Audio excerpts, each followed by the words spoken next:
Guys, I have been talking quite a bit on this show over the last several months about the upcoming release of James Gunn's Superman. I've got my critiques of James Gunn's promotion for this movie. I do believe that he's focusing more on himself than he is on the actor David Cornsweet, who's of course playing Superman. But we had some supposed good news last week when there was a early box office tracking number that said it was looking to make between $145 and $180 million just domestically in its opening weekend. But despite the fact that the phrase for Superman says look up, things are kind of looking down because they have adjusted those numbers. It is now looking like the movie is going to open from anywhere between $90 and $125 million. But don't we still not know the budget of the movie?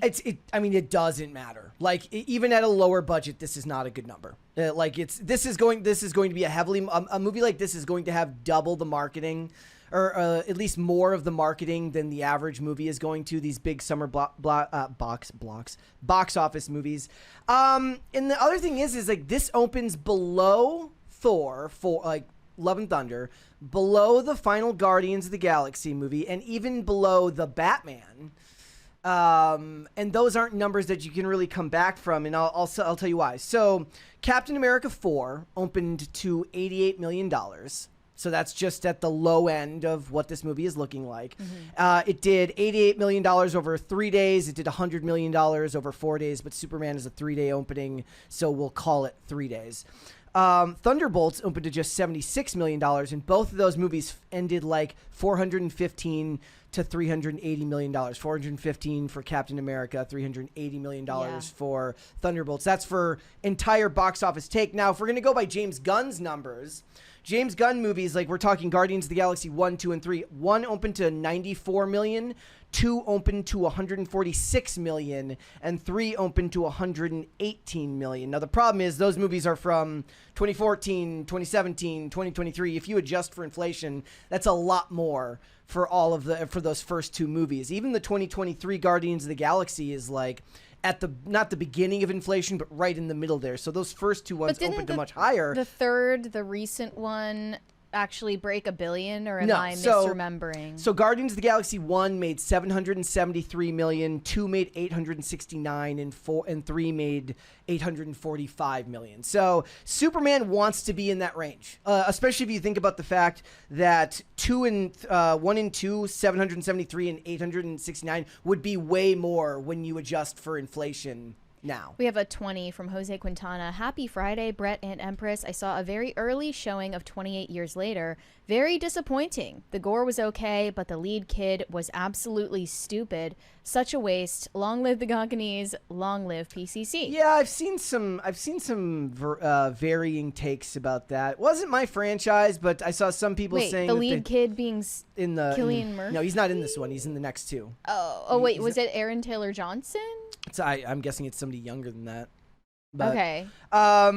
Look, for Guardians of the Galaxy, $869 million is a lot of money, especially in 2017, which would equal way out to that more now. This movie needs to make $800 to $1 billion if they want to justify putting the faith in James Gunn to continue making these movies going forward. And adjusting those numbers down to just $90 million, like if it makes under $100 million, that is a death knell for his ideas, for his vision. And you said there's this safe number that people throw out for a budget estimate, which is, I think you said 180 million? No, that was the early predictions for this. Oh, the budget $180 million is one that they keep making. That's one that they throw out there. It's like we can justify making whatever lower makes money. sense. It did not cost $180 million to make Superman. It cost way more money than that. One of the issues that people have right now, at least that I've seen, this isn't a complaint that I'm taking, is that people think that Superman looks kind of nerfed in this one. Like he looks imminently beatable between like him getting his ass kicked all over the place in the trailer. That's because you haven't met David Cornsweet in real life. If you did, you would see that he's a very imposing No. They're just talking about he's getting his ass kicked in the trailers. They're not talking about his physical stature. That's just a plot line choice that James Gunn has made, and he defended it in a recent interview. He said that he's seen getting hurt quite frequently. In talking to people, a lot of them are like, I like Batman better because he can actually be beat, and I get that. So we have a Superman that can be beat. I wanted Superman to be vulnerable. I see the online things. Who would beat whom? Homelander or Superman or effing whatever. Adam Warlock or Brightburn. And I'm like, this is the effing stupidest effing conversation. Like, so then whoever would win this fight means that they're the best? Because I'll just go out and write God-Man who can destroy you with a wink and I win. I win all the fights forever. Honestly... And that's when he said he wants Superman that can be beat in this movie. So there is an ongoing discussion over the years that it's hard to write with Superman and it's hard to engage with Superman because he was created with such an OP power level that it makes the story less interesting if it doesn't feel like at any point he can get hurt or die. Now that used to mean that means that the characters that he cares about get written into peril because the best way to get to Superman is to get to the people that he cares about. That way there are still stakes even if Superman himself can't be injured. So which is it? Like, is it that you don't want a character that can get hurt at all and he's OP and then there's no stakes whatsoever? Or do you want a version of the character where it feels like something is at risk or at stake every time he gets into a fight? On one hand, it does feel fundamentally different than Superman when he's constantly getting his ass kicked and losing fights. Again, we don't know if that's going to happen, but it's he's addressing something that happened in prior stories that people had an issue with. But I don't think that that's the real reason why some people have a problem with the marketing. I don't even know what it would be.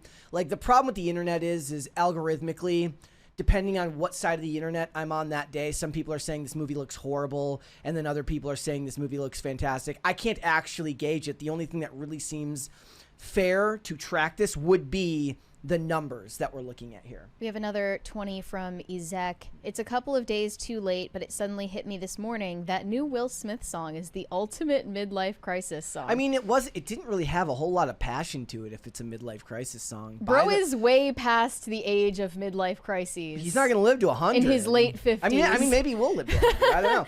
But I wanted to ask you how you predict they will handle the on-screen chemistry between I hope they lean into it. David Cornsweet and Rachel Brosnan. They have fantastic chemistry. Like, together, the actors have. I haven't seen them interact, so I don't know. That's okay. So they actually have handled this kind of poorly in a way because the promo images for this movie were fantastic. They do the one where they're both in the phone booth and they have instant chemistry. When you see photos of them together, they have instant chemistry. But the main plot line for the first full-scale trailer for this was her being combative with him in an interview where the way somebody was Kent. Yes, where he's Clark Kent. And the way somebody explained it to me was like, in this, he's already in love with her. And she's just trying to be objective and do her job. And wait, why is he in love with her already when they're? I don't know if the idea here is that they're interacting? I don't know if they're they obviously it's not their first time interacting because she knows he's Superman because she's calling him Superman, but he's dressed up like Clark Kent. Oh, so I don't know if they're if they're already together at that point. But the point is that people base a lot on assumptions, and they went right out of the box making her look combative and like as if she was berating him, though I would make the argument that she was just doing her job, and how they handle it later will be more important. But still, first impressions matter, and people who are willing to nitpick were looking at that and saying that they were going to girl boss Lois Lane and put Superman in his place. Yeah. But any scene where you see them interacting together in a romantic capacity, they have fantastic chemistry together, way more than I think Amy Adams and Henry Cavill had in the Batman vs. Superman and all of the Zack Snyder movies. It's kind of an uphill battle no matter what, Yeah, because you have several camps who want to hate this movie. One of them, I mean, probably just the people who don't care. I probably fit into that camp. Secondly, the people who just want to hate on all superhero movies, regardless of whether they're DC or Marvel, or the character. And then you have the people who are mad at James Gunn because they're Snyder fans and they're trying to sabotage it. And then there are also a lot of content creators who have an interest in framing this movie as woke. And they're hoping that Lois will be a girl bossified character so that they can make content out of it. I mean, I'm going to give the movie a shot either way. I'm excited to see how it turns out. I'll tell you this, I'm way more excited to watch this than I am to watch Fantastic Four. Like, I can't care about Fantastic Four. Do you think that this is going to outperform Fantastic Four? So it did outperform it, at least as what we're looking at right now with the pre-sales for this film, meaning that this is the #1 movie as far as pre-sale tickets this year, according to Fandango. Whether that translates long-term to box office, I don't know, because the movie has to be good, because superhero movies in general tend to be front-loaded, meaning that they make a lot of their money in the opening weekend. Now, if you look at James Gunn's, it actually didn't like lead up to that. What was it? It was 118 million for Guardians of the Galaxy 3, which is good to mildly above average, I guess, considering that the middle one made more than that and the first one made less. But it went on to be the second highest grossing. So in his movies, they all kind of line up. 94 million opening, that's the lowest opening, led to the lowest final box office of the series, which was 773 million if we're not talking about adjusting for inflation. The biggest opening weekend, which was the second one, was 146, which went on to make 869 million. But 3 opened to like 20 million less and still made $845 million. So if he can get this movie to $120 million and it's got good word of mouth, then it can hang on and stay in the theaters for a long period of time. It's just not going to be one of those cases where it makes most of its money the opening weekend. It has to have good word of mouth from people. But given how controversial this entire marketing campaign has been, I don't know if that's how it works. They're really treading on thin ice with this is not just this movie, any movie showing on-screen chemistry between a male and female character. With that combative interview scene. Yeah, I don't know if that was a something great that came look to start the trailer with that. It just something that came so naturally to screenwriters before, where they could add an element of mischief or tension that could still be interpreted as romantic and intrigue.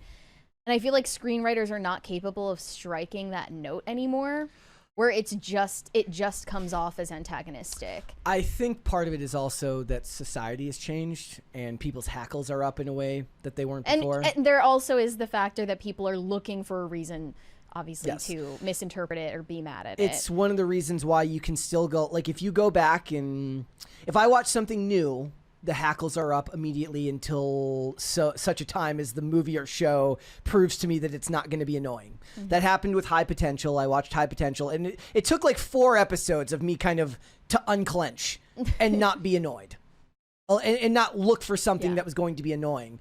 With old shows, I don't do that at all. Like, I can watch a show made prior to 2016 that I've never seen, and I don't have to worry about that because you don't feel like you feel like the chances of that happening are less likely because it was made at a time before things are the way they are now. Right. But that's kind of that's your own cross to bear if you pay close attention to this stuff and you're kind of stuck. It reminds me of like the lowest scene did not bother me. Even a kids movie, the Mario Bros movie. Yeah. When people were looking at the trailer and saying that Princess Peach is a girl boss. Yeah. Like, can we just kind of put down the anti-woke goggles for a second and really evaluate it for what it is? Because I watched it and I didn't get that vibe from her character at all. And that's most of the name of the game whenever I post about anything is like, people are so triggered. People just want to ask about, and that doesn't mean that it's not there with plenty of things. It still does show up all the time, but for me, it's like I kind of just keep that to myself until such a time as I start noticing it, and then I get annoyed, and then I'll say something about it. But I don't go into something looking for it because I want it to be true because I want to be annoyed. I go into it because you've been burned so many times. You're like, I can't take this anymore. But I didn't get that tone from the Lois and Clark scene, but I get why people did. Now, I do have popcorn bucket derangement syndrome. You do hate popcorn buckets. I don't know what it is. It's just like the cheapest marketing, like consumerist marketing tactic. And they cost I've a ever fortune. seen. And it's completely pointless. First of all, the dog bowl is just a great way to not have to give you enough popcorn.